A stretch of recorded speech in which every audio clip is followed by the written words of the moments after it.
Everyone, this is a shorter video just giving our analysis and thoughts on game 2 of the World Series, which was last night, and also giving our game 3 prediction of tomorrow's World Series game. So first off, I know for game 2 we didn't give a prediction or share our predictions in a video on this channel, but let me just say that for game 2 I never really expected it to turn into what basically became a one-team home run derby.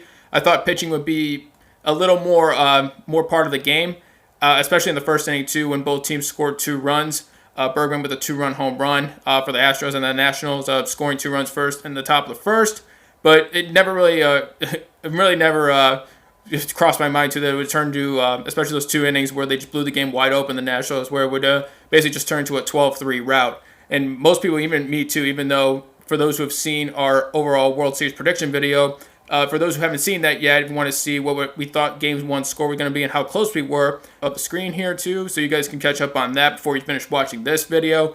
But I would say too, for Game 1, what I expected. Game 2 was just in a completely different direction. I thought the Astros would actually come back and win that game 6. That didn't happen, and does not just credit to the Nationals for taking 2 games on the road, but just proving to everybody what I guess they already knew, especially since after May 24th, when they were well under 500.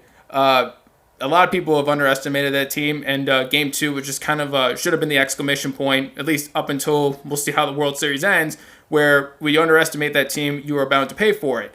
But it just goes to show you that the Nationals' offense, their hitters, are a lot better than Astros' starting pitchers. Really, I think the Astros' plan, too, was to try to get to the Nationals' bullpen, given that that's their weakest point on the team, where if they could get past the starting pitchers, that would be their best chance to win the series. Obviously, that's not happening as of this point. Now, for tomorrow's game, going into D.C., with the Nationals hosting the Astros, will probably continue, probably like the first 2 games are going to be. Game 3, I would like to say that the Nationals are probably going to win that game, I would say 7-3. For the Astros, their starting pitcher is going to be Zach Greinke, and for the Nationals, you have Anibal Sanchez going on the mound for Game 3. So, unless the Astros want to crack into this series as of this point, they would have to try to get not just Verlander to pitch again, but also they have to get back to offhand who's pitching for Game 1 for the starting pitcher. But they're going to have to get back to the beginning of their starting pitching rotation. They won't have any chance to come back.